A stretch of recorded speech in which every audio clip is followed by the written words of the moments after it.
the game. A straggling few got up to go in deep despair. The rest clung to hope, which springs eternal in the human breast. They thought, if only Casey could get better whack at that. We'd put up even money now with Casey at the bat. But Flynn preceded Casey, and so did Jimmy Blake, and the former was a washout, and the latter was a fake. So upon that stricken multitude, grim melancholy sat, for there seemed but little hope of Casey getting to the bat. But Flynn let drive a single to the wonderment of all, and Blake, the much despised, tore the cover off the ball. And when the dust had settled and they saw what had occurred, there was Jimmy safe at second, and Flynn a hugging third. Then from the gladdened multitude there went up a joyous yell. It rumbled in the valleys and rattled in the dell. It struck upon the hillside and recoiled upon the flat. For Casey, mighty Casey, was advancing to the bat. There was ease in Casey's manner as he stepped into his place. There was pride in Casey's bearing and a smile on Casey's face. And when responding to the cheers, he lightly doffed his cap. No stranger in the crowd could doubt 'twas Casey at the bat.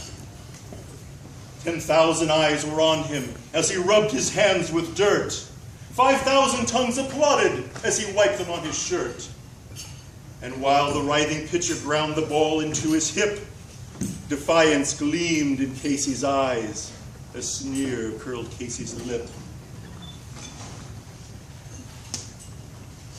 And now the leather-covered sphere comes hurling through the air, and Casey stood a-watching it in haughty grandeur there. Close by the sturdy batsman, the ball unheeded sped. "That ain't my style," said Casey. "Strike one," the umpire said. From the benches black with people, there went up a muffled roar, like the beating of the storm waves on a stern and distant shore. "Kill him! Kill the umpire!" shouted someone from the stands. And it's likely they'd have killed him, had not Casey raised his hand.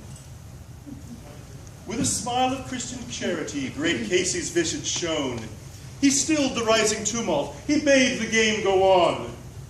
He signaled to the pitcher. Once more the spheroid flew. But Casey still ignored it. And the umpire said, "Right to!"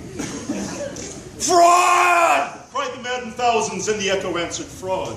But a scornful look from Casey, and the audience was awed. They saw his face grow stern and cold. They saw his muscles strain. They knew that Casey wouldn't let that ball go by again.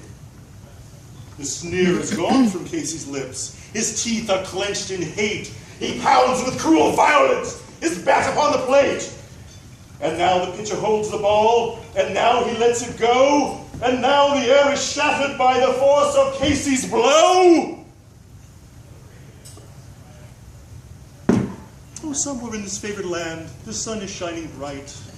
The band is playing somewhere, and somewhere hearts are light, and somewhere men are laughing, and somewhere children shout. But there is no joy in Mudville. Mighty Casey has struck out.